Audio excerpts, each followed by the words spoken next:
Hello, and welcome back to Creepy Chronicles. Before we begin, feel free to leave a comment and tell me where you're listening from. I love reading every single one. If you enjoy Creepy Chronicles filled with spine-chilling horror, don't forget to like the video and subscribe to the channel. Turn on notifications so you never miss a new story. Now get comfortable. Dim the lights if you dare. Relax your mind. Let the outside world fade away. And let's begin. Story 1. I never spent much time thinking about the end of the world. The apocalypse always seemed like one of those things people talked about whenever something strange happened. A war started somewhere, a disease spread. The sky looked wrong for a few days, or some scientist made a warning on the news, and suddenly everyone acted like the world was about to end. But then time passed, people calmed down, and life went back to normal. That was how it always worked. The world had survived so many disasters before. History was full of wars, plagues, earthquakes, fires, floods, and every other kind of nightmare. People suffered, people panicked, and then after a while, the world kept spinning. Everyone went back to work. Shops opened again. Traffic returned to the roads. Children went back to school. The terrible thing became just another memory, then a lesson in a textbook, and then something most people stopped thinking about at all. Because of that, I never cared much about the news. I did not watch it. I did not buy newspapers. I did not follow all the latest stories online. To me, what was news today became history tomorrow. And most of the time, it was forgotten even faster than that. I thought it was pointless to fill my head with fear about things I could not change. Now I know that was a mistake. Maybe if I'd paid attention, I would have understood what was happening before it was too late. Maybe I would have seen the warning signs. Maybe I would have known what to do when the world went quiet. But I did not. Now I live on Earth, or at least something that looks like Earth. I am not even sure how to explain it properly. Sometimes I think I am trapped in a parallel version of the world. Sometimes I think my own world was taken from me, and I was left behind in its empty shell. All I know is that I can still send messages somehow. I do not know if they reach my Earth, another Earth, or some version of Earth that has not been touched yet. But if this message reaches anyone, then listen carefully. It started on a normal morning. I woke up and noticed how quiet it was outside. We lived in a fairly quiet area already, so at first it did not seem that strange. There were no loud neighbors, no busy highways right beside the house, and no city noise. Most mornings were peaceful, but this was different. This was not peaceful quiet. It was deep, heavy quiet. The kind of silence that feels like something is holding its breath. Still, I did not think much of it. My girlfriend was away on another business trip for the week, so I was home alone with all our pets. We had cats and dogs, and they were usually the first part of my morning. I got out of bed, got dressed, and followed my normal routine. I filled the dogs' bowls with food. I put food out for the cats. I changed their water and made sure every bowl was clean. Then I made myself a cup of coffee. That was when I noticed something odd. None of the pets came out. Usually the moment they heard food hit the bowls, they were there. The dogs would rush in like they had not eaten in days, even if they had eaten the night before. The cats would wander in with that lazy, royal attitude, pretending they were not excited while still pushing each other out of the way. But that morning, nothing came. No paws on the floor, no collars jingling, no meowing, no barking, no scratching at the door. I told myself they were just sleeping in. Maybe they had been restless during the night. Maybe the weather had changed and made them lazy. It was not impossible. So I took my coffee and went out to the veranda to have a smoke. I sat down on the couch outside and took a sip. The air felt strange, but I still tried to ignore it. Then I remembered the birds. I always fed the birds in the morning, too. We had a feeder outside, and normally the birds were already waiting by the time I came out. Some mornings there would be so many of them that it looked like a little argument was happening in the trees. I got up, grabbed some bird food, and filled the feeder. Then I sat back down with my coffee and cigarette. No birds came. Not one. Usually watching them eat was one of the best parts of my morning. I liked seeing all the different kinds, the colors, the movement, the way they hopped around like they owned the place. But the feeder just hung there, full and untouched. I finished my coffee slowly, feeling more uneasy with each passing minute. After that, I went inside and took a shower. I kept telling myself everything was fine. Maybe the pets were still asleep. Maybe the birds were somewhere else. Maybe the silence only felt strange because I was alone in the house. But when I came out of the shower, the food bowls were still full. That was when I started to worry. I walked toward the bedroom and called out, "Come on, guys.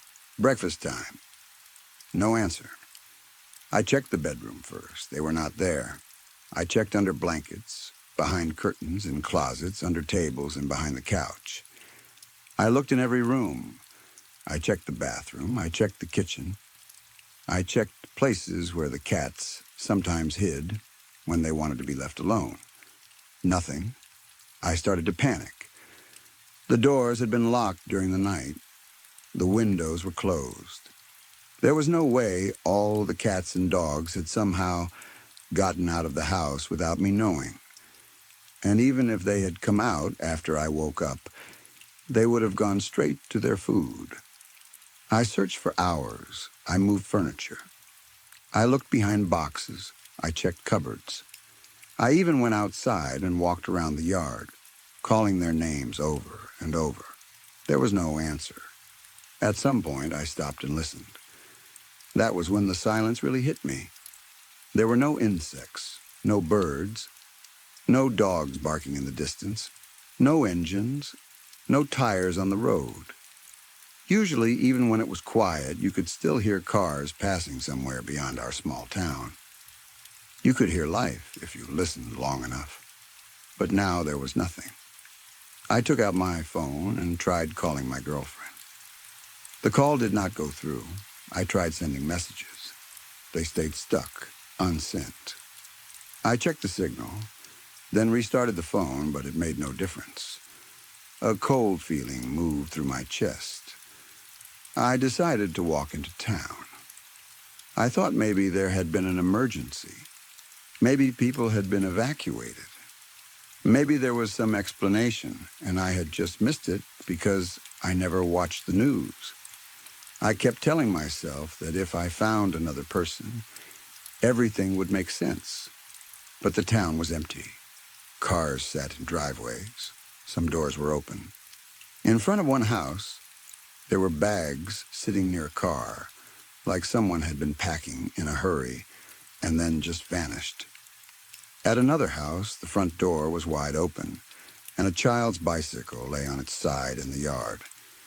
There were no people anywhere, no animals either, not even a stray cat, not even a bird on a roof. It felt like the whole town had been abandoned in the middle of a breath. I did not stay out long. The silence made every step feel dangerous. I kept looking over my shoulder, expecting to see someone standing behind me. But the streets stayed empty.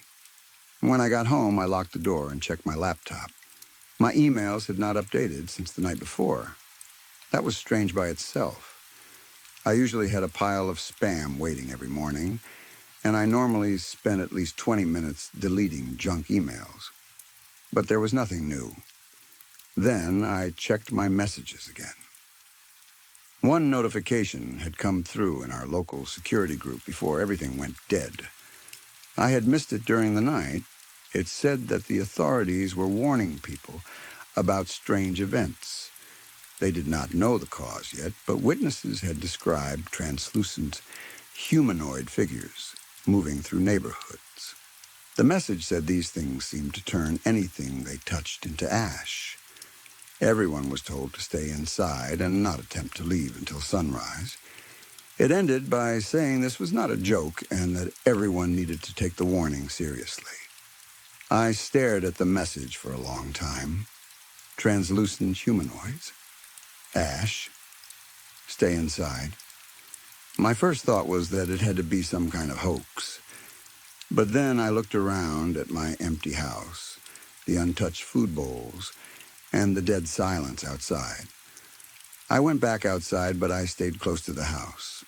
At first, I did not see anything. The road looked empty. The houses looked normal. The sunlight made everything seem too ordinary, like the world was pretending nothing had happened. Then I saw a movement farther down the street. There were shapes there. At first, they were almost impossible to notice.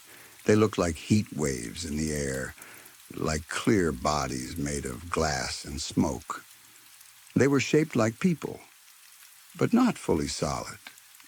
I remembered the warning and crouched down behind the side wall of my property, watching them from a distance. Then I saw a young man step into the road. He was holding a gun. I wanted to call out to him, but I could not make myself speak. He raised the gun and fired at one of the figures. The bullet passed through it, but the thing dropped to the ground. For 1 second, I thought maybe he had a chance. He fired again. Another one fell, then another. But there were too many. They kept coming. He backed away, still shooting, until the gun clicked empty. He turned to run, but one of them reached him first. The moment its hand touched him, he screamed. Then he was gone. He did not fall. He did not bleed. He did not burn the way a body burns in fire. He simply broke apart into dust, like his whole body had been turned to ash in a single second. The wind took what was left of him and carried it away. I could not move. I could not even breathe properly. When my legs finally worked again, I ran home, closed the gate, locked every door, and checked every window twice. I had barely sat down on the couch when I heard a rattle at the front gate. It was slow at first, just a soft metal sound. Then it became harder, like someone was testing the gate. I moved quietly through the house and went to the bedroom window where I could peek out without being seen clearly. Something was standing outside. It was strong. I could see the gate shaking under its hands. But the gate held. The figure was hard to see in the sunlight. Its body was almost clear, and if I looked directly at it, my eyes wanted to slide away, but it was there. I knew it was there. That was when I understood something important. As long as I stayed on the property, I seemed to be safe, at least for now. I checked my supplies after that. I had enough food for a few weeks if I was careful. I had water, but I did not know how long the water system would keep working. I also did not know how long the power would last. At some point, I would have to leave and find more supplies. I would also have to look for other survivors. The next few days were strange and terrifying. The weather changed often. We had storms, heavy mist, and rain that came in sudden waves. During one of those storms, I learned something that probably saved my life. Rain and mist made the creatures easier to see. Their camouflage did not work as well when water touched them. Their bodies became outlined in the wet air, still faint, but visible enough that I could avoid them. I also found the pets. They had been hiding the whole time. The cats were under beds and behind furniture. The dogs had squeezed into places I did not think they could fit. They were scared but alive. I almost cried when I found them. I was still alone in the human sense, but having them there made the house feel less dead. I started watching their behavior closely. The animals knew when the creatures were nearby. The dogs would go silent and hide. The cats would vanish under the furniture. If all of them suddenly disappeared, I knew not to go outside. That became one of my rules. Pay attention to the animals. I also noticed something else. When mist rolled through the town, some life returned. A few birds came out to eat. Wild horses moved through the streets. I had seen them before in the area, but now they seemed more active, as if they understood the new rules of the world better than I did. One day, I saw one of the wild horses kick a translucent creature. The creature dropped instantly. That gave me hope. Guns could kill them. A horse could kill them. They were not spirits. They were not ghosts. They could be hurt. They could die. I began going out only in rain or thick mist. I searched nearby houses and shops for supplies. I found canned food, water, batteries, tools, medical supplies, fuel, and a few generators. I collected everything I could carry. Every trip felt like walking through a nightmare, but I got better at it. I moved slowly. I watched the animals. I avoided open roads whenever I could. When the wild horses were nearby, I stayed close to them from a safe distance. The creatures seemed to avoid them now. Maybe they had learned the horses were dangerous. I still needed weapons. Guns were useful, but they were too loud. A shot could draw attention from anything nearby. I looked for something quieter and finally settled on bows and arrows. They felt old and almost useless compared to what I was facing, but silence mattered more than power. And if I could hit them in the right place, they went down. Then I found another dead creature. This one had not been shot. It had not been kicked by a horse. It was lying near a dead snake. That told me something important.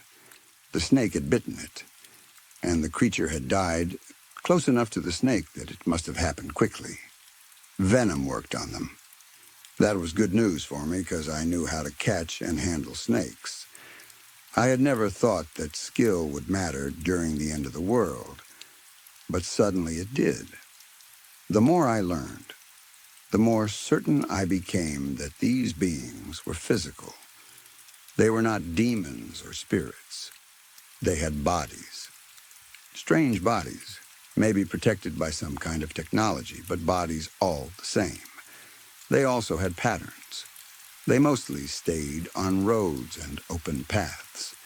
They did not like moving through rocky areas or thick forest. That was where most of the animals had gone. The creatures did not remove their dead either. When one of them died, the others left the body behind. That made them seem less human to me. Or maybe they simply did not care. Weeks passed. I searched for supplies, avoided the creatures, and tried to stay sane. The pets helped. Without them, I think I would have started talking to walls. I still found no other survivors. Social media was dead. My phone was useless. I found a radio, but every channel was static. Strangely, the power stayed on. That bothered me more than it comforted me. By then, I expected power stations to fail. If nobody was running them, how were they still working? The only explanation I could think of was that there were survivors somewhere keeping things going, or that the invaders wanted the power on for their own reasons. One misty afternoon, I heard a deep vibration above me. At first, I thought it was thunder. Then I looked up and saw something moving through the sky. It was cloaked, just like the creatures, but the mist revealed parts of its shape. It was massive, smooth and silent except for that low humming vibration. It moved slowly over the town like it owned the sky. A ship. That was when I finally understood we had not been attacked by some local experiment, or strange disaster.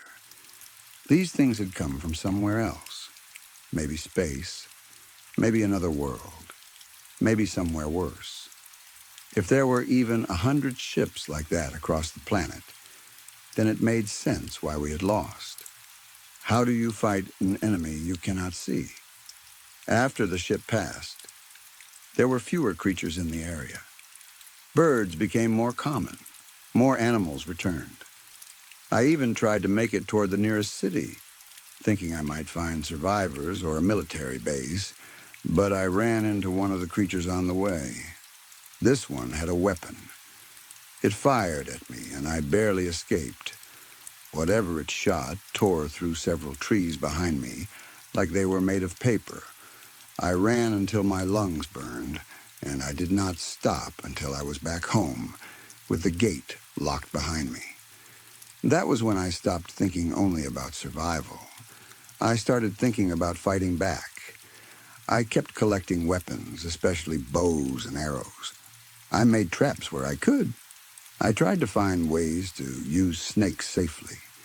It sounds insane now, but at that point, everything about my life was insane. The world had ended, and I was learning how to hunt invisible invaders with old weapons and venomous animals. Then one morning, I woke up to the sound of a roaring engine. It sounded like a helicopter. I ran outside and climbed onto the roof, waving my arms and shouting. Something flew over the house. I could not see it clearly at first, but then it dipped lower. A package dropped into the yard. Inside was a flash drive. A voice from above shouted for me to follow the instructions on it. I ran inside, plugged the drive into my laptop, and found 2 files. One was a video. The other was a document. I watched the video first. It looked like it had been filmed in a military interrogation room. A prisoner sat at a table. At first I thought they had captured one of the invaders. Then I realized the prisoner had been unmasked. It looked human, not like a monster, not like an alien with gray skin or black eyes. It was a person wearing some kind of armor. The translucent effect came from the suit. The gloves had a built-in system that produced a powerful charge. In the video, they demonstrated how the gloves worked. The charge was strong enough to break matter apart, which explained why anything they touched turned to dust. The prisoner spoke English. At first, I could not tell if it was a man or woman because of the equipment and implants around the throat and jaw. But after a while, I realized from the voice that it was a woman. She answered the questions calmly, almost freely, as if she had nothing to fear. She said they were from a parallel Earth. Their world had advanced too quickly. Their population had grown beyond control. They had damaged their own planet and needed new worlds to live on. Instead of terraforming empty planets, they had learned how to move between different versions of Earth. They called themselves interdimensionists. Their method was simple. They found versions of Earth where humanity was already destroying itself or the planet. Then they sent ground troops first. The troops wiped out most of the population. After that, their ships arrived. Once the world was under control, they began colonization. They built permanent gateways so their people could move between their home world and the conquered worlds freely. The man behind the camera asked the question I was thinking. If they were so advanced, why not explore space? Why not terraform other planets? Why attack other versions of themselves? The prisoners smiled slightly and said they had tried. They had gone into space. They had found other intelligent races. And those races were much stronger. They lost hundreds of ships in the first battle, and thousands more in the battles after that. Space was not open to them. So they changed their strategy. They stopped looking outward and started looking sideways into other dimensions. Then another voice spoke from behind the camera. A woman asked how the gateway technology worked. The prisoner looked amused. She said that since they were both soldiers, neither of them would understand the science. Then she said something that made the room go quiet. She promised that when her people came to rescue her, she would make sure the other woman was not killed. Instead, she would be taken aboard one of their ships and shown what they could do.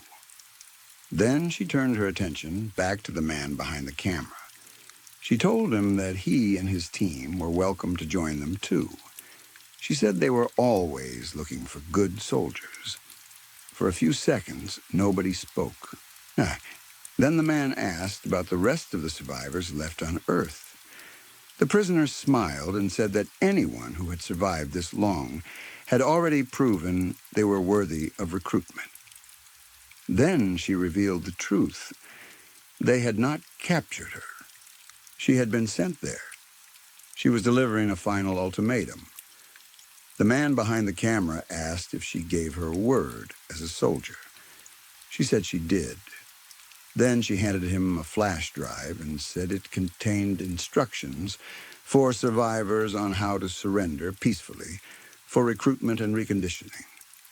The video ended. My hands were shaking when I opened the document. I will not repeat the entire thing because it was long, cold, and written like some kind of government order. But the meaning was clear.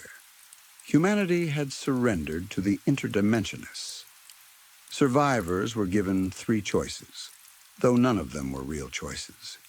People with useful skills would be allowed to remain in their homes and jobs, but only under strict control. They would report to sector overseers and follow curfews. People who had fought back would be added to the military ranks. They would be implanted with mind-altering chips, physically modified and trained for future invasions. People still in hiding were ordered to surrender to local overseers. They would be taken to the interdimensionists' prime dimension, where they would be trained, conditioned, and prepared for missions into other worlds. I sat there staring at the screen. No, none of that was an option for me. I needed to think, and I needed to think fast. Then my phone rang. That should not have been possible. The network had been dead for weeks. No calls, no messages, nothing. The caller ID was withheld. I answered, but I did not speak. A woman's voice came through. It was the same voice from the video.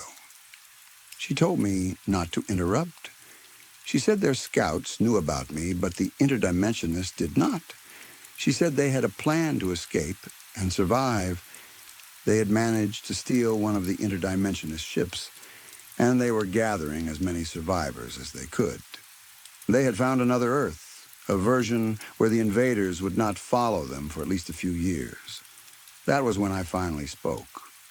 I asked why she thought that world would be any safer. My world had fallen in only a few hours. She said we had lost because we did not have the weapons to fight back and did not have a way to detect them. But the Earth they were going to was different. It was not as advanced in medical technology or global unity, but it had weapons and armies that could stop the interdimensionists if they were warned in time. Then, she said, they knew about my girlfriend. She said they had reason to believe my girlfriend was alive in the Earth they were heading to. She also said my counterpart in that world was dying. So what do you say? She asked. Don't you want another chance with her? I stayed silent for a while. Then I asked the only question that mattered. How did I know it was not a trap? She laughed softly, not in a cruel way, but like she had expected the question. She said they had been watching me for a while. She knew I had survived the creatures, fought them, and killed several in creative ways. She admitted that bows and arrows seemed primitive, but effective. Then she asked how I had figured out venomous snakes could kill them so quickly. I did not know what to say. Then she told me their scouts were already at my gate. Time was short. She said to bring only what I cared about most. Everything else I needed would be waiting for me at my new home, or at least the same home in a different dimension. Then she said, "See you soon," and hung up. I looked around my house. Bring only what I cared about most. So I gathered the cats and dogs. I packed pet food, leashes, carriers, and whatever supplies I could carry. I do not know what I expected to see when I opened the gate, but it was not what waited outside. It was not a military truck. It was some kind of aircraft, small compared to the ship I had seen in the sky, but still unlike anything from my world. It looked like the kind of thing people would call a UFO because they had no better word for it. The soldiers told me to get in the back. One of them smiled when he saw the animals and said it was a first. Everyone else had brought jewelry, money, photos, or personal valuables. I had brought pets and pet food. Then he shrugged and said it was time to take me home. When everyone climbed in, the pilot turned around. It was the woman from the video. Not exactly the same woman. Her counterpart. Another version of her from another Earth. She looked at me and asked if I was ready for a new life. I said, I guess so. She told me there was one more rule. Where I was going, I could never discuss what had happened. I had to fit in and live a normal life. The war was for soldiers, not for people like me. Then she turned back to the controls. The craft rose into the air. A deep vibration filled my body. The world outside became a blur of light, mist, and impossible motion. The next thing I remember, a soldier was shaking my shoulder. He told me I was home. He said my counterpart had died a few hours earlier, and I would take his place. Nobody would notice. I just had to live. That was years ago. I have lived in this dimension ever since. Almost everything is the same. The streets, the house, the sky, even the small details I thought would be different. Sometimes I forget I am not in my original world. Sometimes I wake up and expect the silence to be back. Being with the woman I love again feels like a miracle, but it also feels strange. In my world, she was gone. In this world, I was the one who died. Yet somehow, here we are, living a life that should not belong to either of us. I have tried to stay quiet. I have tried to live normally. I have followed the rule for years. But I cannot stay silent anymore. I am writing this because I need to get a warning out. What happened to my world is coming here. I can see the signs now because I know what to look for. Reports of unknown aerial vehicles. People disappearing more often. Strange lights in the sky. Low humming sounds at night. Empty roads where people should be. Animals hiding for no clear reason. Mist that seems to move wrong. Shapes in the rain that vanish when the air clears. That is them. They are preparing. They are testing this world, watching it, learning it, and waiting for the right moment. My world ended because we did not know how to fight something we could not see.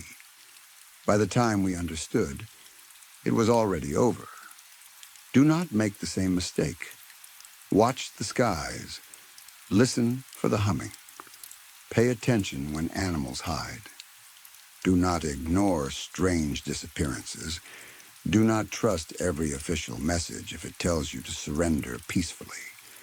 The interdimensionists are coming. No, that is not true. They are already here. Story 2. Hey, before I really get started, I guess I should say this first. Vote Chris Penton. No. That sounds awful. That is the kind of slogan that dies the second it leaves your mouth. I definitely need to work on something better. Anyway, now that I have embarrassed myself, hello, Internet. Hello to anyone bored enough to read this. Hello to my possible focus group, if that is what you want to call yourselves. I am here because I have a strange problem, and I have an even stranger request. I need your help getting elected. Well, maybe I do. I am still thinking about it. I am not fully sure I want this. I am mostly testing the waters, trying to find out if I have what it takes to stand in front of people, make promises, and convince them I can lead. The only issue is that my town is not like other towns. Our elections are not like normal elections. There's one small problem that makes the whole thing harder. In my town, only monsters become mayor. And I do not mean bad people. I do not mean corrupt politicians, greedy businessmen, or people with ugly personalities. I mean actual monsters, real creatures, things with claws, shadows, too many teeth, too many limbs, or no visible body at all. I know how that sounds, but stay with me. I will explain everything as clearly as I can. So yes, this is not a normal political situation. I do not have any real experience either. I have never run for office. I have never managed a campaign. I do not know how to give a proper speech. I do not know how to shake hands with people and pretend everything is fine when I know their neighbor was eaten last month. That is why I am reaching out. I need advice. I need ideas. I need people who are not trapped here to tell me how this looks from the outside. And no, before anyone says it, I am not secretly a monster pretending to be human. I am not one of them looking for sympathy. I am a human being. The monsters are the problem, a very serious problem. You probably do not believe me. That is fair. I would not believe me either if I were reading this somewhere online. It sounds like a joke or some weird story someone wrote because they were bored. But this is my life. This is our town. Let me give you an example. One election year, the creature who won was an orgron. I will talk more about orgrons in a bit. But for now, just imagine something huge, heavy, wet-looking, and hungry. After he won, he stood in front of the crowd to give his little victory speech. He flapped the disgusting little things hanging around his mouth, made some deep choking sound that was probably supposed to be a thank you. And then he ate the mayor's secretary, right there, in front of everyone. No warning, no punishment. No one even acted surprised for more than a few seconds. People screamed, of course. Some ran. Some covered their children's eyes. But after that, the ceremony continued. That is the kind of town I live in. I do not know exactly when all of this started. Nobody talks about the beginning in a clear way. There are stories, old records, pieces of history that people whisper about when they are drunk or close to dying. From what I understand, sometime in the past, the humans here made a deal with the creatures. Before the deal, things were worse. It was chaos. People were dying all the time. Houses burned. Families disappeared. Whole streets were emptied overnight. Humans and monsters fought each other openly. And nobody was really winning. There are more of us than there are of them. That has always been true. But they are stronger. They are faster. They are harder to kill. Some of them do not even follow the same rules as the living things. So the town came up with a compromise. Every 5 years, we elect one of them to lead us. That was the agreement. The monsters wanted power, and the humans wanted peace. So instead of letting them destroy us whenever they felt like it, we gave them a system. We gave them elections. We gave them speeches, ballots, town meetings, campaign signs, and fancy chairs and public buildings. We let them rule us in a way that looked organized, hoping that would keep them from going wild. Democratically, of course. And before anyone asks, do not try to find this town. That would be a terrible idea. What we do here is not only for ourselves, in a horrible way, we are protecting other places too, other towns, other people who get to live normal lives because the creatures are kept here, tied to our rules and our strange little government. We keep them controlled, and in return, they control us. You should probably be thanking us. Not that thanks would make it easier. It is not an easy life. It is not even close. That is why I cannot understand who put my name forward. You do not get to just run for mayor here. You cannot wake up one morning and say, I think I will be a candidate. That is not how it works.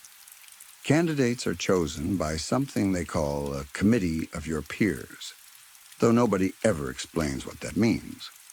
I have never known if the committee is human, monster, both, or something else entirely. So when I found out I had been selected, I was confused. A human candidate is almost unheard of. I did not ask for it. I did not expect it. But maybe that is why part of me wants to try. Maybe I should run. Maybe I should stand there and look every single one of those creatures in the face and tell them something has to change. But I need help first. I need to understand people better. I need to understand what they want, what they fear, and what they would vote for if they thought their vote could matter. Maybe if I explain the problems in this town, someone out there can give me ideas. Maybe someone can help me build a plan that does not end with me being torn apart before Election Day. I guess I should start by describing the creatures we live with. I already mentioned orgrons. They are the main monsters in town. There are about 50 of them, maybe more if you count the young ones. They are big, disgusting, and always hungry. They are responsible for more human deaths than any other creature here. They are the kind that everyone is afraid of, even when they pretend not to be. They eat people. That is the main thing you need to know. They eat people, and somehow everyone acts like that is just part of life. There's not much else to say about them. They are awful. I hate them. I wish every single one of them would disappear from the face of the earth. Are you starting to understand why a human almost never runs here? Around here, even a regular human murderer would not be considered dangerous enough for office. I am not joking. There used to be a mass murderer in our town, a human one. Years ago, he tried to run for mayor. He was rejected almost immediately. Do you know what they told him? They told him, we do not take amateurs. That is the standard for politics here. You are either a monster or you are not taken seriously. That is why I cannot understand who chose me or why. But orgrons are only the beginning. There are also these shadow things. People call them the umbral. They are strange in a way that is hard to explain. They look like shadows, but they are not attached to anything. They move on their own. They slide across the ground, up walls, under doors, and sometimes across your skin if you are unlucky. They act like tricksters, but their sense of humor is cruel and twisted. They like to attach themselves to your shadow. Once they do that, they can make your body move in ways you do not want.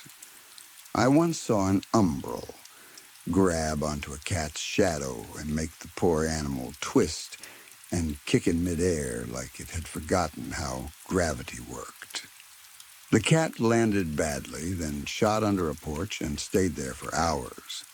It survived, but it never walked near that street again. The umbral think that kind of thing is funny. They kill people too. Once, one of them attached itself to a man's shadow and made him vanish slowly. Not all at once. That would have been easier to understand. Instead, the man became translucent. I mean that literally. Light started passing through him. You could see the outline of the chair behind him if he stood still. His skin looked pale and thin, like he was becoming a ghost while still alive. He had no shadow after that.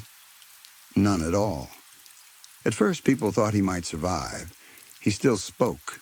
He still walked around. He still ate. But he could not absorb heat properly anymore. He was always cold. He sat near fires and shivered. Every day he looked less solid. Every day his voice got weaker. Eventually he could barely stand. Then one morning he was just gone, like the rest of him had finally faded out of the world. I do not understand how the umbral do it. I do not know the science behind it, if there is any science at all. I only know they are real, they are here, and you learn very quickly not to step on strange shadows in this town. Then there are the Lemkits. God, I hate Lemkits. They are small, furry, nasty little creatures that run everywhere and ruin everything. They look almost harmless from a distance, like ugly hair-covered roaches with too many legs and little twitching antennae. But do not let their size fool you. They are a nightmare. They chew through wires. They break machines. They clog pipes. They eat food, wood, leather, soap, insulation, and sometimes each other. If one gets into your home, you may as well tear the walls open, because it will find a way to make your life miserable. One Lemkit is annoying. 5 are a problem. 20 together can kill a person. I saw it happen once. An old man slipped and fell in the street. It was not even a big fall. He just lost his balance and went down hard on one knee. I saw him from across the road. I started walking toward him because I thought he needed help. Before I could reach him, a Lemkit came out from under a parked car. It sniffed him first. Then it touched him with its antennae, tasting the air around him. The old man tried to wave it away. That was all it took. More Lemkits appeared from everywhere, from the gutter, from behind trash cans, from under the steps of a nearby store. They poured toward him in a wave of fur and little claws. I heard him scream once, maybe twice, before the sound was buried under the chittering. It happened so fast that my body froze before my mind could decide what to do. By the time people scared them off, the old man was dead. No one should have to live in a town where a fall on the sidewalk can become a death sentence. This place matters to me. I know it may not sound like it because I am angry, but it does. I grew up here. My family is here. The people I care about are here. I want to help them. I want to make a difference. I want my parents to stop checking the windows every night before bed. I want children to walk to school without being warned which alleys belong to Orgrons and which streetlights throw bad shadows. I want people to stop accepting horror as if it is weather. My own family has suffered because of these things. My uncle was killed by one of the creatures people barely talk about. They do not have a proper name, at least not one most people use. Maybe the monsters have a name for them, but humans usually avoid the subject. They are invisible most of the time, completely invisible. But when one is near, you know, the air changes, the ground feels too quiet. Birds stop flying in that direction. Dogs whine and refuse to move. They are massive, maybe the size of buildings, but they hardly move at all. My uncle was walking home when one of them took him. That is what they do. You can be minding your own business, walking down a road you have walked 100 times, and suddenly something picks you up. You cannot see what has you. You just rise into the air. higher and higher. People on the ground can only watch as you lift into the sky like a bird or a balloon. For a few seconds, it might almost look beautiful. Then comes the twist. That is what happened to my uncle. Something turned him in the air with a force no human body could survive. People said there was a red mist high above the road. That was all they saw. He was there, and then he was not. No one knows why those things do it. Maybe they feed somehow. Maybe they are playing. Maybe they do not even notice we are alive. People call them peaceful because they only kill someone every few years. Maybe one death every 5 years. That is what counts as peaceful here. I do not care. I hate them too. During thunderstorms, they become visible for a moment. Lightning shows their outlines. They look like old radio towers or huge high-voltage pylons standing where no tower should be. Thin, tall, impossible shapes with long parts reaching into the clouds. They just wait there, silent and still. So if you are ever driving down a highway during a storm, and you see what looks like a radio tower standing deep in the woods where no tower should be, do not slow down. Do not pull over. Do not get curious. You might be near our town, and if you are, turn around. Then there are therians. I almost do not want to talk about therians. They are useless. They are disgusting. They do not help humans. They do not help monsters. They do not even kill people in a way that makes sense. Everyone hates therians. Humans hate them. Monsters hate them. Even orgrons look at them like something went wrong with creation. They are repulsive. That is all I want to say. They should go back to wherever they came from and stay there. That covers most of the creatures, I think.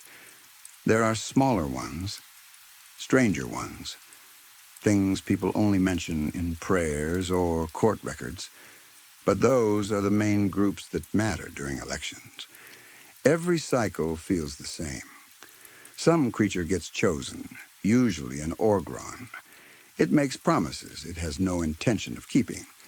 It says it will protect humans, control violence, improve the town, fix roads, reduce feeding incidents, and keep the peace.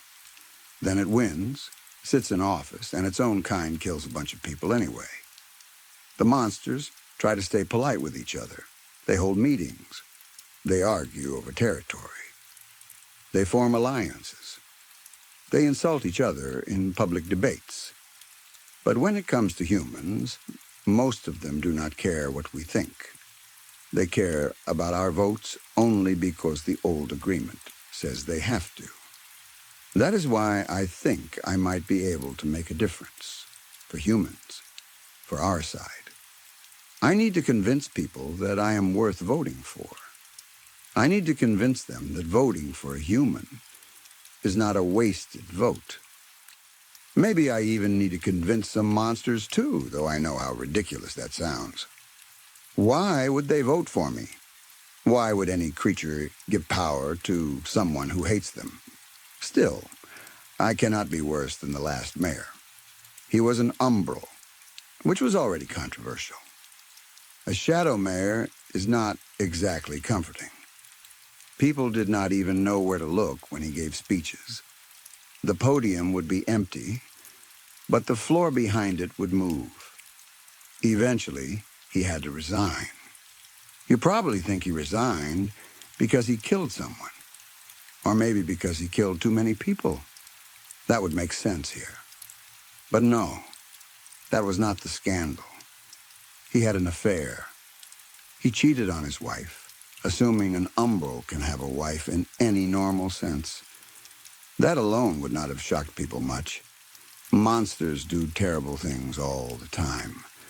The real problem was that the affair was with a human. That was what ruined him. So I guess we will not have another umbral mayor for a while. People still whisper about it. The Orgrons are probably waiting for their chance to take the office back, like they always do. The huge invisible tower things have never won an election. I am not even sure they vote. Maybe they do not understand voting. Maybe they do, and they just do not care. As for Lemkits, I would never vote for one. You might think they would win because there are so many of them. But the rules say each Lemkit only counts as 1/5 of a vote. I do not know who decided that, but it is one of the few rules in this town I fully support. So maybe I have a chance. Maybe not a good chance, but a chance. I do not know if I can win. I do not know if I can even survive long enough to campaign properly, but I think it is worth trying. That is why I am asking for opinions online. I want to know what sounds strong, what sounds weak, what kind of message could reach people who have spent their whole lives being afraid. I guess the next step is to go out and talk to people. Mingle, as much as anyone can mingle in a town where half the crowd might eat you. I need to ask humans what they need. I need to listen. I need to find out what scares them most, what they are willing to risk, and what they still hope for. I also need to figure out why I'm the only human in 50 years who has been allowed to run. This is going to be a disaster. But maybe it will be my disaster. I will check back later. And do not forget to vote.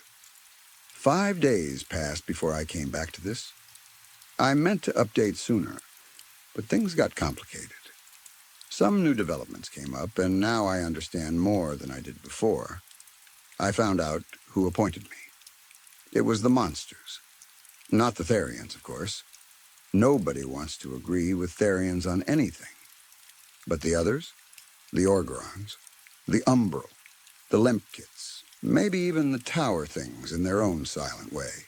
They were the ones who put my name forward. At first, that made no sense to me. Why would they choose a human? Why would they give someone like me a chance? Then I thought about it, and the answer became clear. They know. They found out about me. I suppose it was only a matter of time. You cannot keep secrets forever in a place full of shadows that listen and creatures that smell blood from the 2 streets away. It is not every day that monster eggs are smashed with a baseball bat. It is not every day their young are burned with Molotovs in empty lots behind abandoned buildings. It is not every day someone goes out at night and comes back with black blood on his shoes, pretending he just took a walk. I tried to be careful. I really did. But I cannot help myself. Every time I see their little bodies moving in the dark, every time I hear them feeding, every time I remember my uncle becoming a red cloud in the sky, I feel something inside me tighten. I want them gone. I want their nests broken. I want their eggs crushed. I want their young to never grow big enough to hunt us.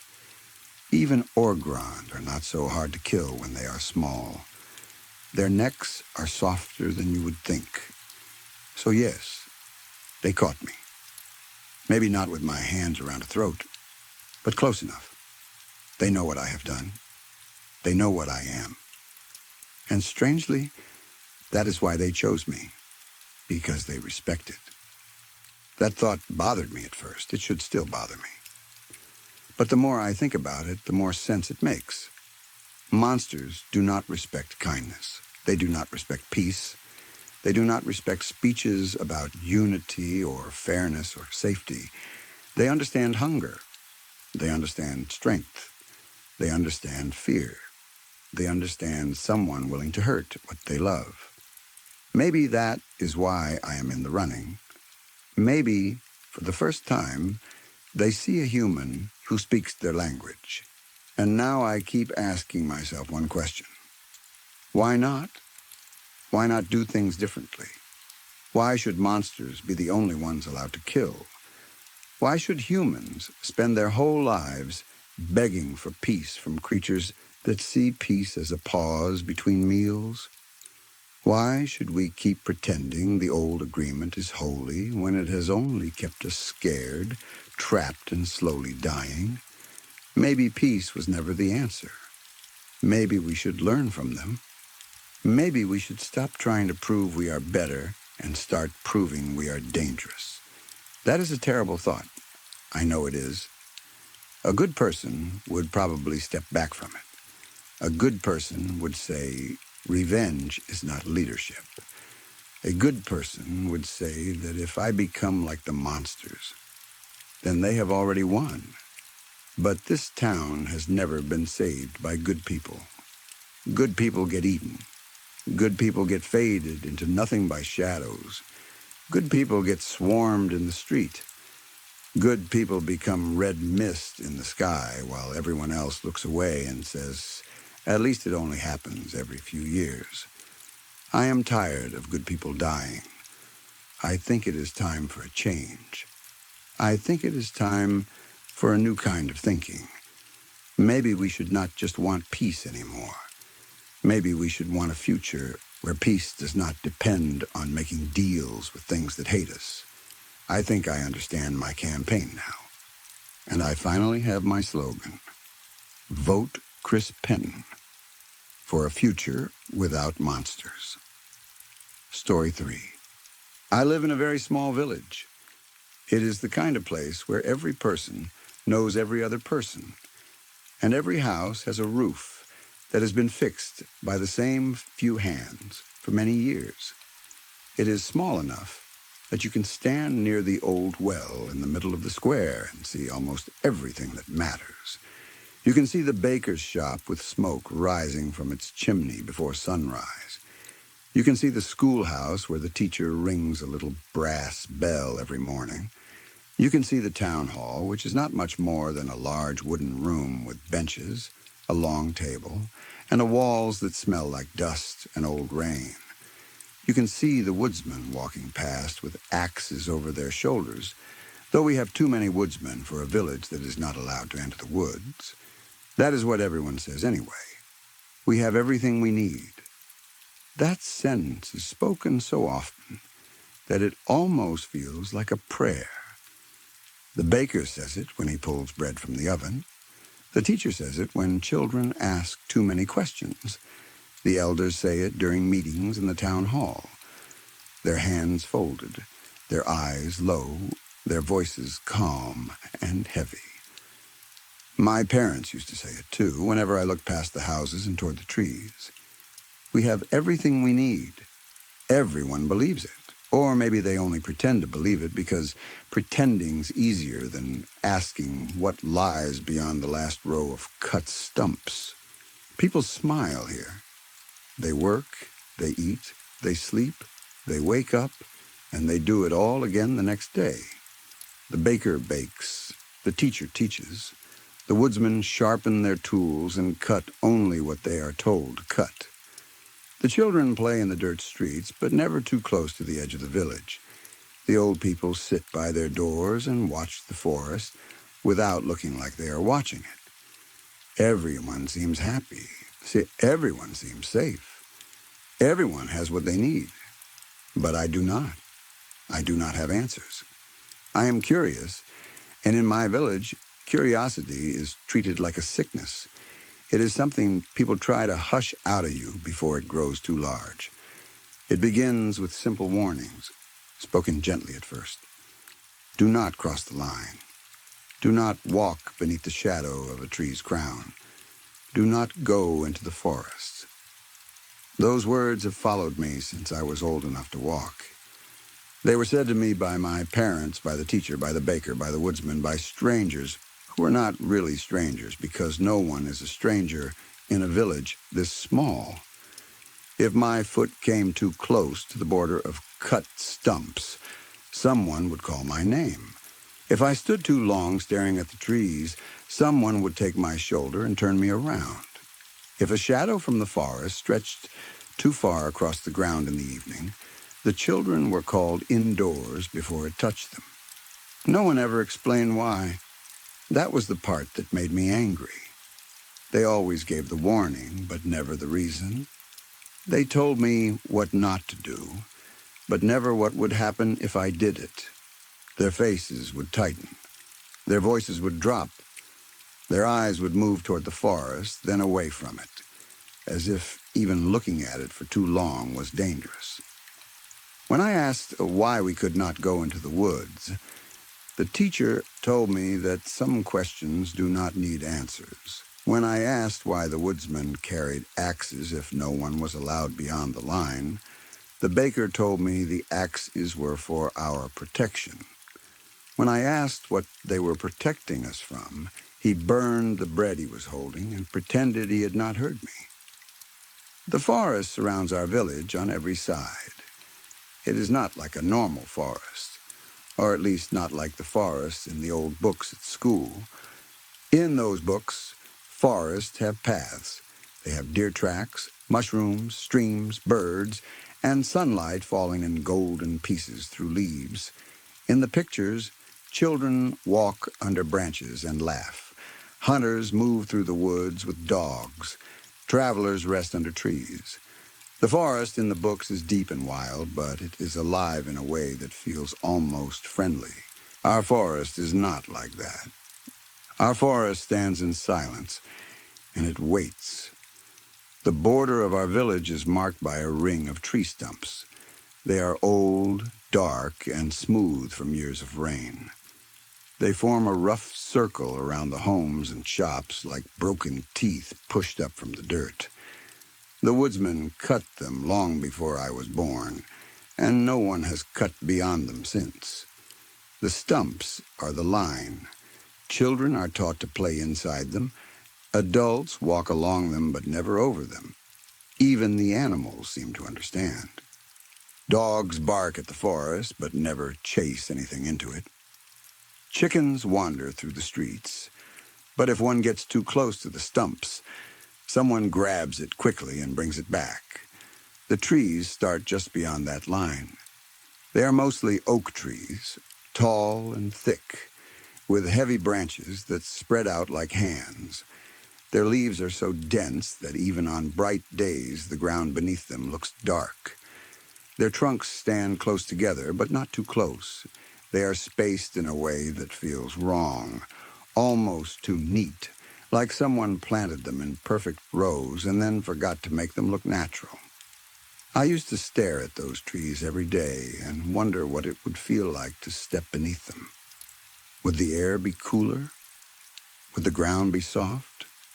Would there be flowers? Would there be birds? Would there be the reason everyone was so afraid? Today, I decided I would find out. I did not wait for night. I had thought about waiting many times, sneaking out after the village lamps were put out, after the old people stopped watching from their windows. But waiting made it worse. Waiting gave fear too much time to grow. So I left in the afternoon, when the sun was still high and the village was awake. Maybe part of me wanted them to stop me. Maybe I wanted someone to grab my arm and finally tell me the truth. I walked down the main road past the baker's shop. He was sweeping flour from his doorstep, but when he saw me, he stopped. The broom stayed in his hand.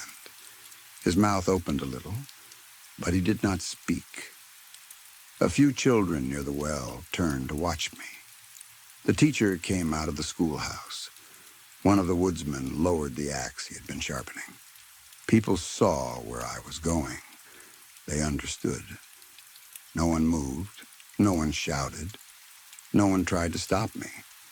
That frightened me more than if they had all screamed at once. I kept walking anyway. My feet sounded loud on the dirt road. Each step carried me closer to the stumps, closer to the trees, closer to the place every person in my village had spent their life avoiding. I expected someone to follow. I expected hands on my shoulders. I expected the elders to come out of the town hall and block my way, but they only watched. Their faces were pale and still. Some looked sad, some looked angry, some looked as if they had seen this happen before and already knew how it would end. When I reached the ring of stumps, I stopped. The stump in front of me was cracked down the middle. Moss grew along one side of it. I had seen it many times from a safe distance, but up close it looked less like a marker and more like a warning left behind by someone who had run out of time. The forest waited beyond it. The trees did not move. The leaves did not shake. There was only shade. I looked back once. The whole village was watching me. I wanted to ask them one last time why. I wanted to scream it. I wanted to demand the answer they had kept from me all my life, but I knew they would not tell me. So I stepped over the stump. Nothing happened at first. That almost made me laugh. My foot landed on the other side, and the world did not split open. No hand reached from the ground. No voice called my name. No tree bent down to crush me. I took another step, then another, and just like that, I was inside the forest. The air changed as soon as the shadow covered me. It became cooler, but not in a pleasant way. It felt damp and heavy, like the air inside a cellar after a long winter. The smell was strong, too. Wet bark, old leaves, earth that had never been touched by sunlight. Under it all was something sour, something almost rotten, but faint enough that I could tell myself I imagined it. Behind me, the village seemed very quiet. In front of me, the oak trees stood in straight lines. I kept walking. For a while, I tried to enjoy it. I told myself this was what I had wanted. I was finally in the forest. I was finally doing the thing no one else dared to do. I listened closely and heard the soft rustling of leaves above me. I heard the wind moving through branches, making a thin whistling sound, almost like a song. Far away, so far I was not sure it was real. I thought I heard birds. That made me smile. I hoped I would see a mockingbird. They had always been my favorite, even though I had only ever seen pictures of them in books. The teacher once said they could copy other sounds, other songs, even voices sometimes. I loved the idea of that. A small bird carrying the voices of the world inside it. If there were mockingbirds in the forest, maybe the forest could not be as bad as everyone believed. So I walked deeper. Oak tree after oak tree stood around me. Their trunks were wide and rough, their roots twisting under the dirt like sleeping snakes. They were all so similar that after a while I could not tell if I was moving forward or walking in circles. I tried counting them, but that only made me more uneasy. For every tree I counted, two more seemed to appear behind it. The rows stretched ahead, behind, and to both sides. No path, no break, no sign of the village. Still, I kept going. I told myself that the forest only felt strange because I had never been allowed to enter it before. I told myself any place would seem frightening if people warned you away from it your whole life. I told myself the village was still behind me, just hidden by the trees. Then I saw the birch. It was not in front of me. Not exactly. It was just beyond the edge of my sight, off to the side, standing between the oaks, where no birch tree should have been. Its trunk was pale and thin, almost white against the dark brown bark around it. Black marks covered it from root to branch, shaped like little burned eyes. I turned my head to look at it fully. It was gone. I stood still, staring at the place where it had been. Only oaks stood there now, straight and silent. For a moment, I laughed under my breath. It was nerves. It had to be. My mind had made a shape out of light and shadow.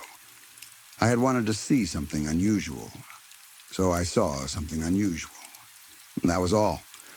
I started walking again. A few minutes later, I saw it again. This time it was behind me. I turned quickly, and there it was for one clear second. A pale figure between the oak trunks, thin branches reaching up, black marks all over its bark, 1,000 dark eyes staring from its skin. Then it vanished. My stomach turned cold. I did not move. I listened. The leaves above me rustled softly. The wind whistled its thin tune. Far away, a bird called once, then stopped. I wanted to go back then. I truly did. My curiosity had carried me across the line, but fear was stronger now. I turned around and began walking in what I thought was the direction of the village. The oaks looked the same. I walked faster. The rows did not change. I tried to find my footprints in the dirt, but the ground was covered in old leaves, and every patch looked like every other patch. I picked a tree with a broken branch and passed it.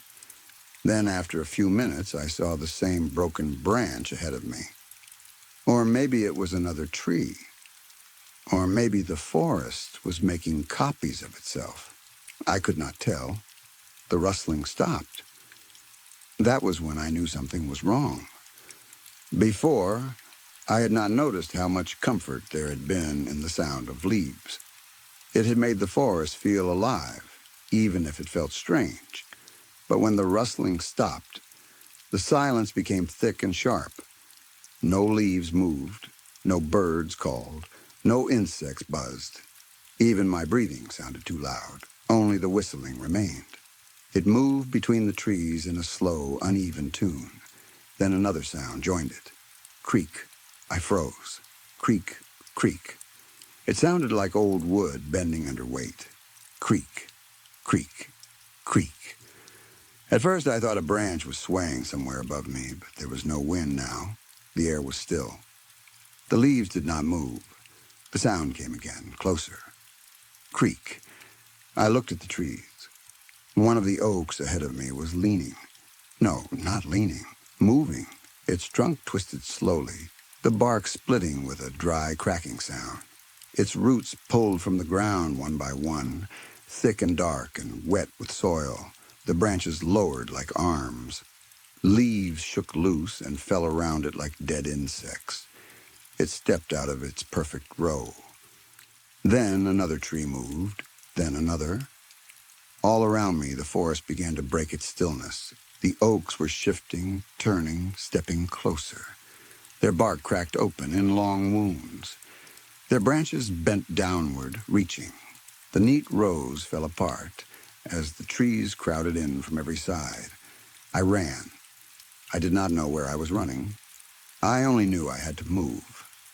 Branches swept down as I passed, scratching my face, tearing at my sleeves, cutting across my arms.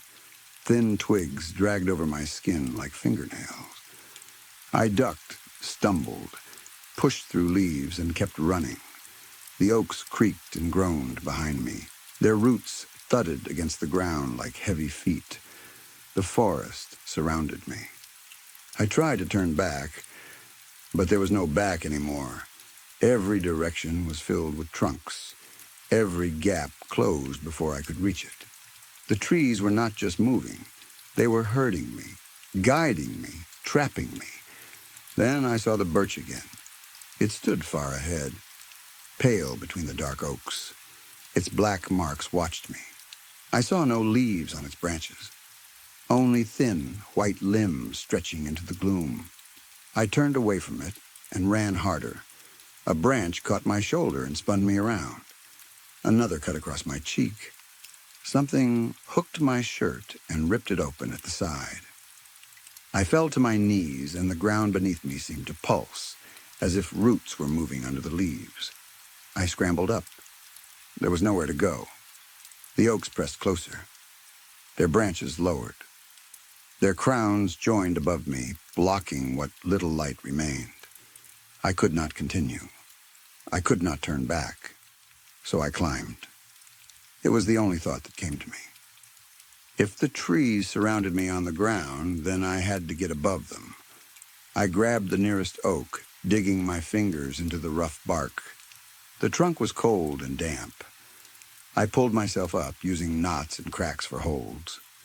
Then the bark moved under my hands. It squirmed. I almost let go. The surface of the tree shifted like skin over muscle. The cracks opened and closed around my fingers. Sharp pieces of bark bit into my palms. Pain shot through both hands, and warm blood ran down my wrists. I gasped, but I did not stop. I pressed my boots into the trunk and climbed higher. The tree writhed beneath me. It did not want me there. The bark tore my hands open. Splinters slid into my fingers. Thin branches whipped at my face and neck, trying to knock me down. Blood made my grip slippery. More than once my foot slipped, and I felt the empty air below me waiting. But fear held me tighter than the tree could shake. I climbed. Higher. Higher. The branches became thicker, then thinner. Leaves brushed my face. The crown of the tree closed around me, dark and wet and full of scratching twigs. I pushed through it, tearing my skin again and again until suddenly my head broke through the leaves. I pulled myself up and sat above the crown. For a moment, I could only breathe. My hands shook. Blood dripped from my fingers and fell into the leaves below. My arms burned. My face stung.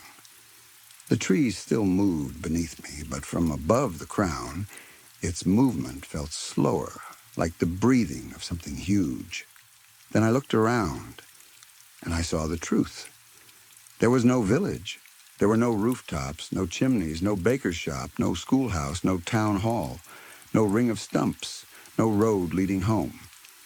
I turned in every direction, searching for smoke, for people, for the old well, for anything familiar. There was nothing.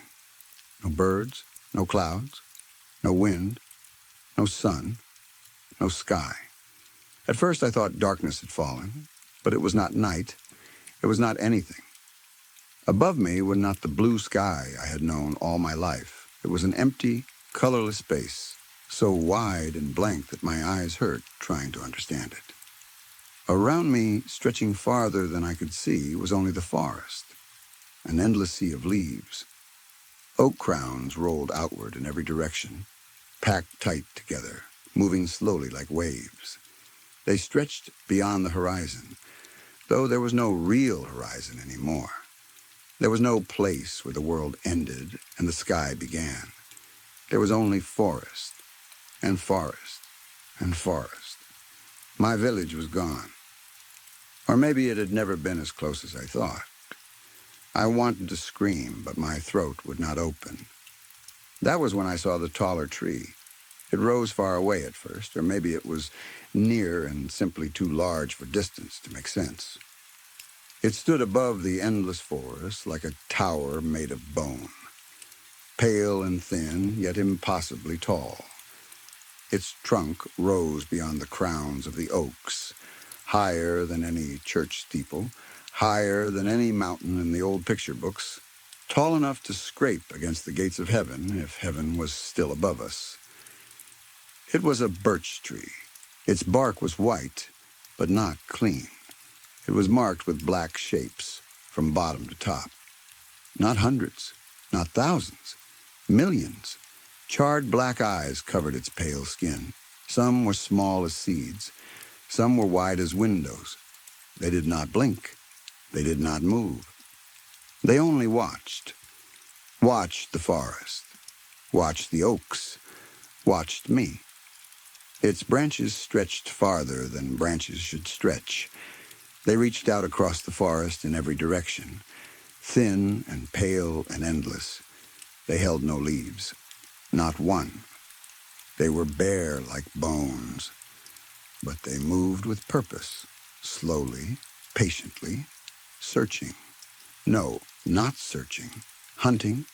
Some branches curled around the tops of distant trees. Some dipped below the leaves and came back up empty. Some dragged along the forest crown, making the same sound I had heard below. Creak, creak, creak.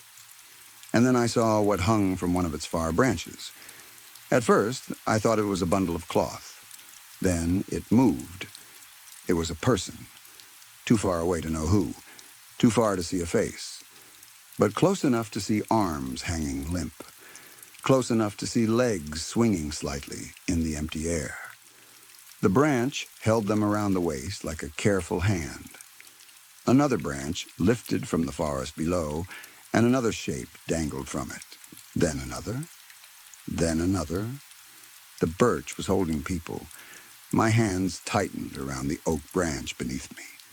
Blood smeared across the bark. I thought of the villagers watching me leave, their silent faces, their sad eyes, the way no one tried to stop me. Maybe they knew there was no stopping anyone once curiosity had already crossed the line. Maybe they had watched others go before me. Maybe the warnings were the only mercy they were able to give. Do not cross the line. Do not walk beneath the shadow of a tree's crown. We do not go into the forest for a reason. Now I knew the reason. The giant birch shifted. Every black eye on its trunk seemed to turn at once, toward me. The oak beneath me went still. All the trees went still. The endless sea of leaves stopped moving. The silence returned, deeper than before. Then one pale branch, thin as a finger and long as a road, began to stretch across the forest in my direction. Slowly, patiently, creaking as it came. I tried to climb down, but the bark closed around my legs. I tried to pull free, but the branches of the oak wrapped gently around my waist, not hurting me now, only holding me in place. The forest was no longer trying to cut me open. It was offering me up. The pale branch came closer. I could see the black marks along it now. Even the branch had eyes. Tiny burned eyes in the white bark, all staring, all open, all waiting. I looked one last time for the village. There was still nothing. No rooftops, no smoke, no people, no sky, only trees, only the forest, only the birch. And as its shadow fell over me, I finally understood why no one in my village ever stood beneath the crown of a tree. Because once you do, the forest knows where you are, and the birch never forgets. Story 4. Around the middle of the 2010s, when I was about 12 years old, my parents went out one evening to attend a gathering. They left me and my older brother alone at home. Before they left, they told us they would be back before midnight. They also told us not to wait up for them and to go to sleep at a normal time. Of course, I had no plan to do that. I remember feeling excited the moment they walked out the door. It was the weekend, and I am almost sure the date was February 27th. That meant no school the next morning, no early bedtime, and no parents watching over my shoulder. To a 12-year-old kid, that felt like freedom. My older brother mostly kept to himself, so I knew he was not going to bother me. The best part was that I could use the family computer for as long as I wanted. My plan was simple. I would play games and watch videos until I heard my parents' car pull into the driveway. Then I would quickly shut everything down, run back to my room, jump under the covers, and pretend I had been asleep the whole time. As soon as my parents were gone, I grabbed a snack and went to the family computer. It sat in the main room of the house, and at night, the glow from the monitor made the whole corner feel strangely private, like my own little world. I opened YouTube and started watching gaming videos. Back then, I loved watching people play horror games. I do not remember the name of the channel anymore, but I remember the video clearly enough. The guy in the video was playing some creepy game that had a funeral scene in it. There was an old chapel, a coffin, and a quiet, heavy mood. Then he got jump scared. I jumped too, but his reaction made me laugh. That was the fun part of those videos. I liked being scared, but only when I was safe in my own house, with snacks beside me and the lights on. After that video ended, I decided to watch something less scary. I think I clicked on PewDiePie playing Happy Wheels. His Happy Wheels videos were something I watched all the time back then. They were loud, silly, and weirdly comforting. I would usually let those videos play in the background while I played games myself. It felt less lonely that way, especially at night when the house was quiet. I opened Roblox. This was before Roblox became what most people know today.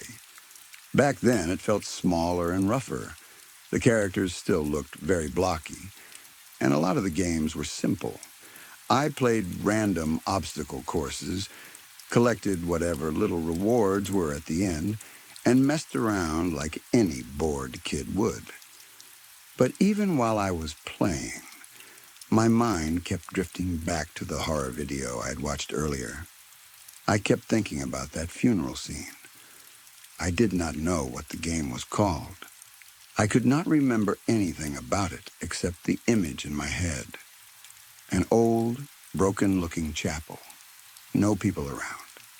A coffin sitting in the middle of the room.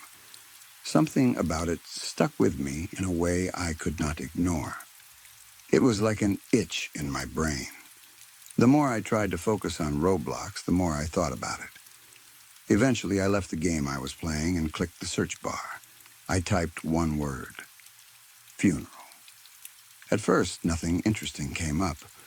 There were a lot of empty-looking maps and strange little games with titles like Funeral Tycoon. Some looked like jokes. Some looked unfinished. I scrolled through them, not really expecting to find anything. Then one game caught my eye. It had 5 active players. That was not what made me stop, though. The title did. Melissa Gollard's Funeral Memorial. The thumbnail was just a picture of an old church. It did not even look like someone had made it in Roblox. It looked like it had been pulled from Google Images and slapped onto the game. That made it feel cheap, but also kind of strange. I clicked on the game page and looked at the active players. All 5 of them had default Roblox skins. 2 had the default female character, and 3 had the default male character. I remember laughing quietly to myself. I thought maybe it was some weird role-play game or group of people trying to act serious. At that age, I was not exactly respectful online. My first thought was that I could join, run around, annoy them, maybe jump on the coffin if there was one, and then leave. I thought it would be funny to interrupt whatever strange little memorial they were doing. So I joined. The game loaded quickly, but right as it opened, the YouTube video in the background started to hang. PewDiePie's voice cut off, and the video froze. I did not close it because I assumed it would start playing again once the computer caught up. That computer was old and slow, so lag was normal. When the game loaded, I was standing outside a small chapel. A soft piano song was playing in the background. It was slow and gentle, the kind of music you would expect to hear at a funeral. The map was tiny. There was only the chapel, a few free model trees, some dull gray grass, and what looked like an empty parking lot. There was not much detail. It looked like something someone had put together quickly. I walked toward the chapel and went inside. The moment I entered, I stopped. There really were 5 players inside. They were sitting in the front row, completely still. None of them turned around. None of them moved. None of them reacted to me joining the game. They just sat there, lined up in the pews facing forward. I do not even remember if Roblox had idle animations back then. But if it did, these characters were not using them. They looked frozen, like someone had paused them all in the exact same position. All 5 were staring at the same thing. A closed black coffin sat at the front of the chapel. Above it floated a plain sign, "In loving memory of Melissa Gollard. September 18, 2003, February 28, 2014. I stared at the sign for a few seconds. The death date was tomorrow. At first I thought I had read it wrong. I looked at it again, trying to make sense of it. If it was February 27th, then the date on the memorial had not happened yet. It said she died on February 28th, 2014, the next day. I did not understand it, but I also did not think too deeply about it right away. I was still a kid, and part of me assumed maybe it was a mistake. Maybe the creator had typed the wrong date. Maybe it was for a role-play story. Maybe it meant nothing. I walked around the chapel, waiting for one of the players to say something. I expected someone to ask who I was or tell me to leave. I even moved close to the coffin, thinking I might jump on it just to mess around. But the closer I got, the worse I felt. Something in my stomach tightened. It was not guilt. I wish I could say I stopped because I realized it would be disrespectful. But honestly, that was not the first thing on my mind. It was fear. Not huge fear, not panic. Just this heavy feeling that if I touched the coffin or jumped on it, something bad would happen. So I backed away. For a little while, nothing happened. The 5 players sat there. The piano kept playing. The chapel stayed still. Then one of them typed. It was the female character sitting at the right end of the front row. "Mommy misses you." I froze again. A few seconds passed. Another message appeared from a different player. "We still think of you." That was when I started to wonder if this was a real memorial. Maybe these people actually knew whoever Melissa was. Maybe some family had made a Roblox place for her because she had played the game. It felt weird, but the internet was full of weird things, so I tried not to overreact. Then one of the male characters typed, "It's all Daddy's fault. I'm sorry." Another message came right after it. "I miss hearing you laugh." That changed the feeling in the room for me. It no longer felt like a joke or a strange role play. It felt private, too private. I stopped walking around and sat in one of the pews near the back. I did not want to interrupt anymore. I just watched the chat. For the next few minutes, the 5 players typed messages, but they were not talking to each other. They were talking to the coffin. One person said they were sorry for yelling at her about school. Another said they still kept her bedroom exactly the way she had left it. Someone said the house did not feel the same anymore. Another said dinner was too quiet without her. The whole time, the characters did not move. They stayed facing the coffin while their words appeared in the chat, one by one. It felt like they believed Melissa could read them. I was young, but even then I knew something about it felt wrong.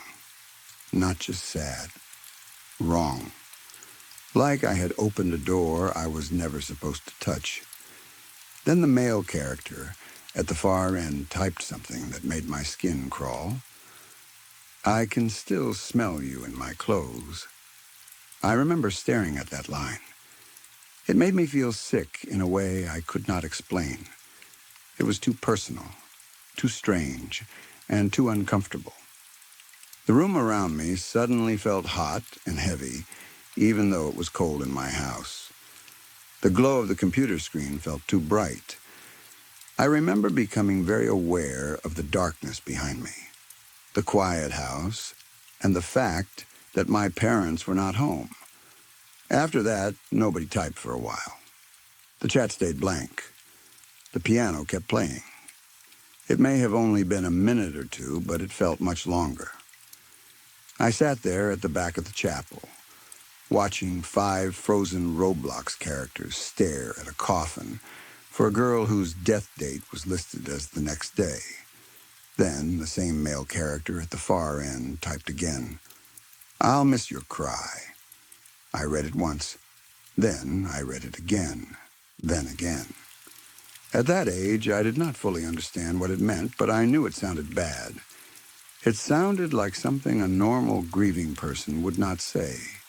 It sounded like something that should never have been written in a memorial. No one replied to him. The chapel stayed silent. Then the piano stopped.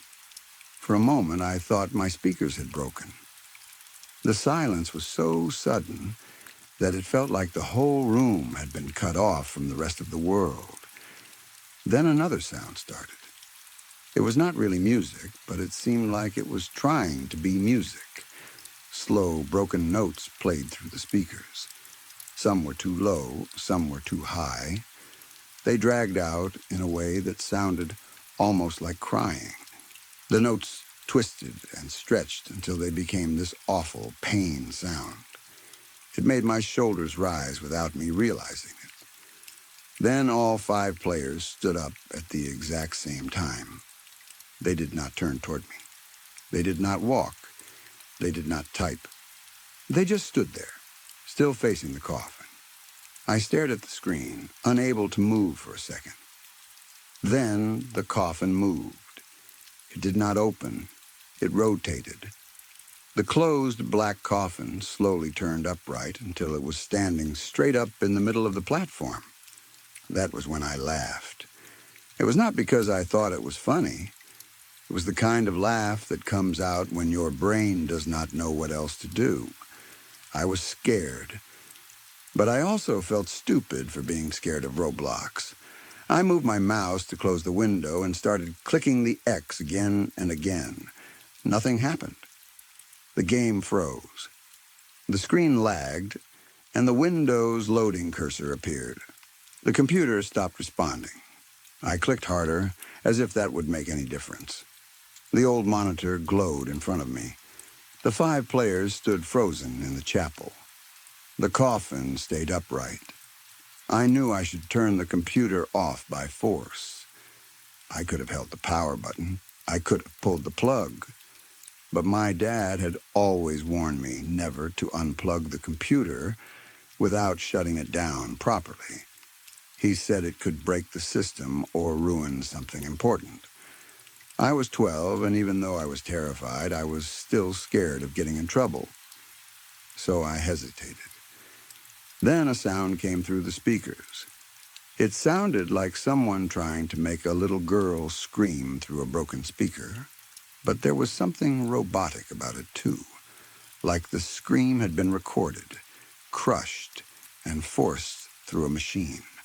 It started low, then rose into one long, sharp screech. I slammed my fingers onto the keyboard and hit the mute button. The sound did not stop. That made no sense to me. I hit mute again. Then again. The computer showed that the volume was muted, but the scream was still coming out of the speakers. It was thin and piercing, and it felt like it was digging into my ears. I panicked and reached behind the desk. My hand knocked against wires and dust until I found the speaker cable. I yanked it out. The room went silent. For a few seconds, I just sat there, breathing hard. Then the game kicked me. A Roblox message appeared on the screen saying I had been removed from the game. After that, the computer started working like normal again. The Roblox homepage loaded. My mouse moved without freezing. The YouTube video in the background came back, and PewDiePie's voice started playing again. After that horrible sound, his voice felt almost clean, like hearing running water after being stuck in a dirty room. I plugged the speakers back in, but I did not try to join the game again. I did not want to. Even if I had wanted to, I could not have. The game was gone. I checked my recent plays. It was not there. I searched funeral again. Nothing came up. I searched the title. As best as I remembered it, still nothing. Melissa Gollard's funeral memorial had vanished like it had never existed. I sat there for a while, staring at the screen, trying to understand what had just happened. I kept telling myself it was a Roblox game. Just a weird game. Maybe someone had kicked me. Maybe it had been deleted right after I left. Maybe the sound was some kind of glitch. Maybe the mute button had lagged. I tried to explain every part of it to myself, but none of the explanations made me feel better. Before I could think about it much longer, I heard a car outside. My parents were home. All the fear of the game disappeared for a second and was replaced by fear of getting caught. I quickly shut down the computer, turned off the monitor, and rushed to my bedroom. I got under the covers and tried to slow my breathing. I heard the front door open. Keys dropped into the bowl near the entrance. Shoes stepped across the wooden floor. My parents were talking quietly. At first, I could not make out much. Their voices were low, and they were trying not to wake anyone. I lay still, facing the wall, pretending to sleep. Then they passed near my bedroom door, and I heard my mother clearly. "You need to call Jerry. Claire's worried sick." My dad answered, sounding tired. "I'm sure they're fine. He didn't have that much to drink." Their footsteps moved down the hall. A door opened, then closed. My mother's voice came again, a little more serious this time. "Just call him. Make sure they're okay." My dad sighed. A moment later, I heard his phone ringing. The sound came faintly through the crack under my door. "Relax," he said. "He knows the roads. He's probably halfway home." My mother walked back toward him from down the hall. Her voice was quieter now, but I still heard every word. "I just don't like the idea of Jerry driving after that many drinks," she said.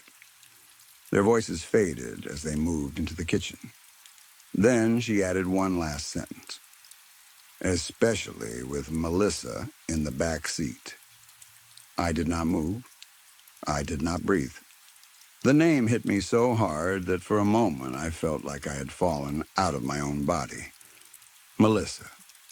The same name from the game. The same name on the sign above the coffin. The girl whose memorial said she died tomorrow. I stayed under the covers with my eyes wide open, staring into the dark. All I could think about was the coffin standing upright in that little chapel, the frozen players, the messages to a girl who was not supposed to be dead yet. "Mommy misses you. We still think of you. It's all Daddy's fault. I'm sorry. I'll miss your cry." I wanted to tell myself it was a coincidence. I wanted to believe there were plenty of girls named Melissa in the world, and maybe Gollard was just a random last name someone had made up. I wanted to believe the game had nothing to do with the people my parents were talking about. But deep down, I knew something was wrong. The next morning, the house felt different. My parents were quiet.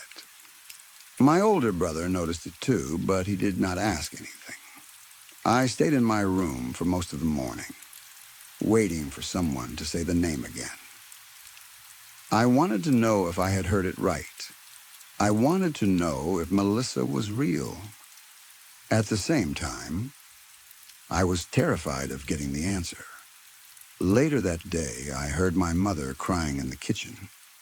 My father was speaking in a low voice, the kind adults use when they do not want kids to hear bad news.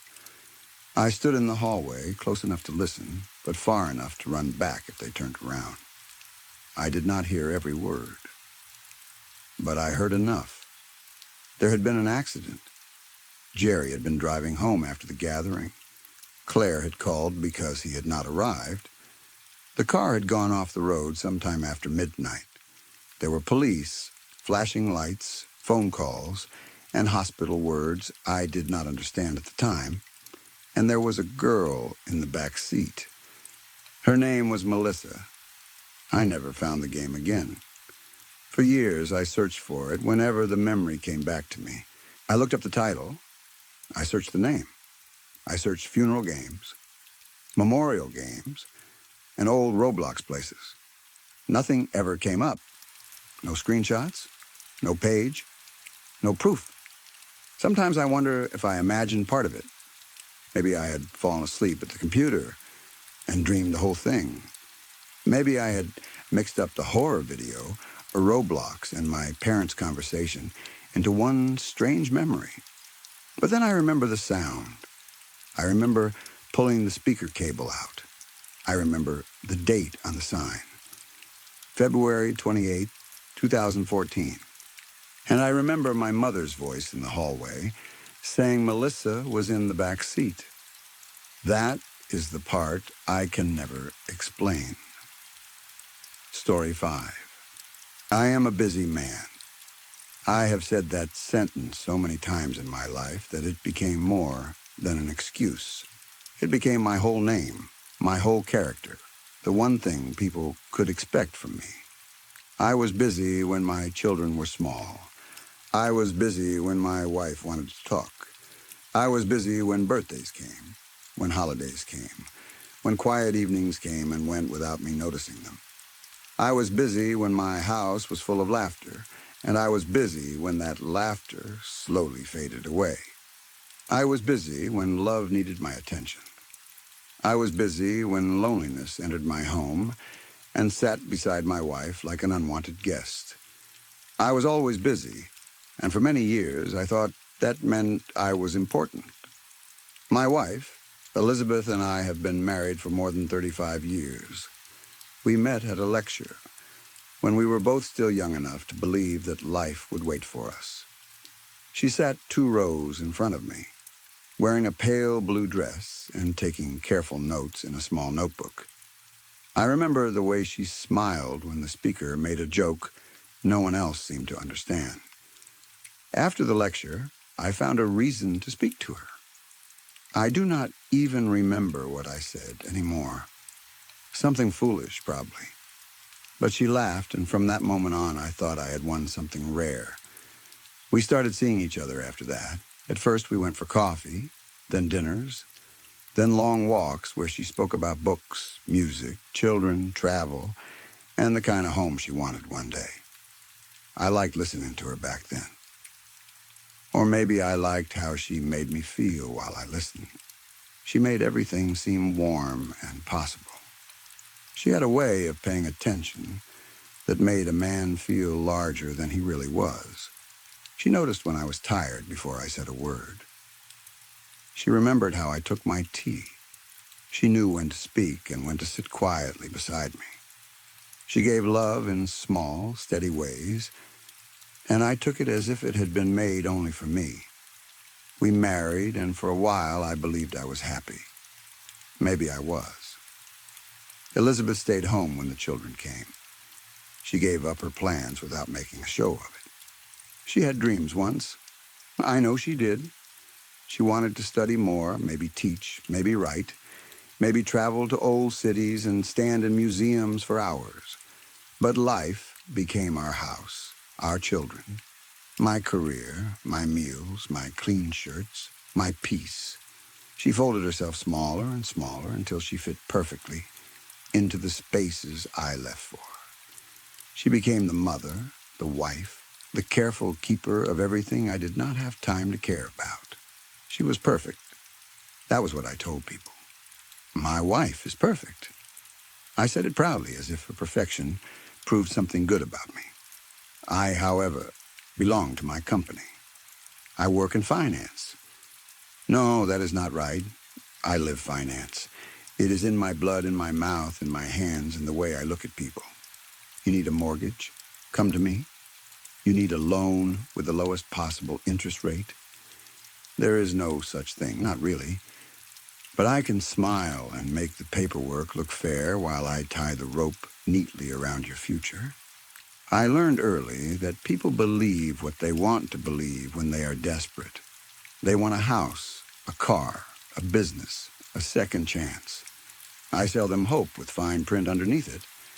And when the payments come due, I tell myself it is only business.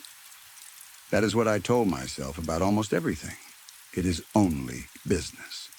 It is only work. It is only a meeting. It is only a late night at the office. It is only a drink with a client.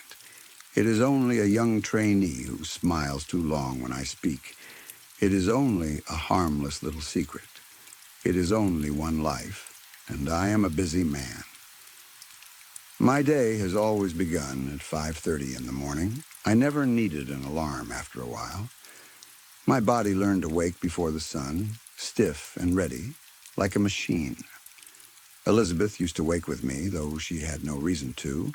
She liked having breakfast together. She said the morning felt empty if we did not share at least a few minutes before I disappeared into the world. She made eggs for me, always with salt, always soft-boiled, because that was how I liked them. She never forgot. Even when I forgot anniversaries, even when I forgot promises, even when I forgot whole conversations, she remembered the eggs. Most mornings, I barely looked at her. I sat with the newspaper open in front of me, drinking coffee too fast, checking the markets, thinking of calls I had to make and people I had to pressure. She would sit across from me and tell me something small. A neighbor had stopped by. One of the children had called. The kitchen tap was dripping again. She had watched a program the night before and wanted to tell me about it. I would not. I would say, "That's nice," or "We'll see," or "Not now, Elizabeth." Sometimes I did not answer at all. Sometimes I was already standing up, putting on my coat, telling her I had to prepare documents for clients. That was not always the truth. Many mornings I was eager to leave early because the office felt more alive than home. At the office, people needed me. Men shook my hand with respect. Women looked at me with interest. Young trainees laughed at jokes Elizabeth would have only smiled at politely. There was a thrill in being wanted by someone who did not know me well enough to be tired of me. There was a thrill in the forbidden, in the lie, in the quiet message sent from under a desk during a meeting. I told myself it meant nothing. Elizabeth was my wife. Elizabeth was home. Elizabeth would always be there. Today I set the newspaper aside. Today I sit at the breakfast table and look at her. She is in her usual chair by the window, the one that catches the early light. The house is quiet in that strange way houses become quiet after children grow up and leave. For years, the children filled the rooms with noise. They called for her, needed her, loved her in the open way children do. They kept her company when I did not. They sat with her at breakfast when I left too soon. They told her about school, friends, broken hearts, bad dreams. Then they grew older. They moved away. They built their own lives. They called when they could. They visited on holidays. And Elizabeth, who had spent her whole life being needed, was left with a house that had too much space and a husband who was always busy. I pour coffee for her today. I add plenty of milk and plenty of sugar, just the way she likes it, gentle and sweet, like her. The spoon makes a small sound against the cup. I stir until the coffee turns pale and soft. I place it near her hand. She does not drink. I tell myself it is all right. Perhaps she is not thirsty. Perhaps she is simply enjoying the morning. The thought feels foolish, but I hold on to it. I need to hold on to something. I turn on the radio and search for her favorite station. I used to hate that station. Too many old songs, too much talking, too many soft voices in the morning. She liked it because it made the house feel less empty. I would complain sometimes, asking why she had to listen to such nonsense so early. She would lower the volume without arguing. Today, I turn it up. After a commercial break, a song begins. For a moment, I cannot breathe. It is our song. We danced to it when we were young. We danced to it in a small rented apartment with thin walls and cheap curtains. We danced to it at our wedding after too much wine and too many people had clapped for us. We danced to it in the kitchen once when the children were asleep and the rain was hitting the windows. I remember her bare feet on the floor. I remember the way she leaned her head against my chest. I remember thinking, just for a second, that I did not need anything else. Today the song plays, but we do not dance. I sit across from her and listen. I do not read. I do not check the time. I do not think about the office, the markets, the calls waiting for me, the men who will be angry if I do not arrive. I think only of her. I look at the lines around her eyes and remember when they first appeared. I remember teasing her about them once and how she laughed even though I saw the hurt pass over her face. I look at her hands and see the years in them. Those hands washed dishes, held children, folded clothes, wiped tears, wrote shopping lists, wrapped gifts, touched my forehead when I had a fever. Those hands made a life for me. Whenever Elizabeth used to speak, I treated her words like background noise. She told me about her favorite television show, and I said I was too tired. She told me she felt afraid of growing old, and I told her everyone grows old. She told me she felt lonely, and I told her she had the children. Then later, she had hobbies, neighbors, the phone, the television, anything except the one thing she was really asking for, me. She wanted me to listen, not solve, not dismiss, not laugh, not nod while thinking of something else. Just listen. Today, I listen to her more closely than I ever have. But Elizabeth does not complain. She does not ask where I was last Thursday. She does not ask why my shirts sometimes carried a perfume that was not hers. She does not ask why I looked through her instead of at her. She does not ask why I came home late and went straight to bed. She remains silent. Her face is calm, almost peaceful, almost as if, for the first time in her life, she has no more need to explain herself to me. After breakfast, I clear the table. I do the dishes myself. The water runs hot over my hands, and for some reason, the simple work nearly breaks me. It has been years since I washed a breakfast plate. Years since I noticed the weight of a cup, the shine of a clean spoon, the way the kitchen window fogs when the water is too warm. Elizabeth did this every day. She did it without praise. She did it while I walked past her with my briefcase, already speaking into my phone. She made the house look effortless, and I was foolish enough to believe that meant it cost her nothing. The house has 2 stories and the clean, careful appearance of happiness. That was Elizabeth's gift. She could make things look better than they were. She kept fresh flowers in the hall. She polished the wooden banister. She washed the curtains before guests came. She hid every crack with patience and routine. People used to visit and say, "Oh, what a beautiful home you have." I would smile as if I had built that beauty myself. But it was always her. The warmth, the order, the softness, the smell of soap and bread and flowers. Without her, the house is only walls. Today, she should rest. Today, I should carry some of what she carried for so long. Today, I should repay her. Though I already know there is no repaying a lifetime. There's no way to return 35 years of being overlooked. There is no way to give back all the mornings I stole, all the evenings I ruined, all the times she waited for me with dinner growing cold. Still, I move around the kitchen carefully, almost gently, as if kindness can still matter. When I finish, I go back to her. I bend down and kiss her cheek.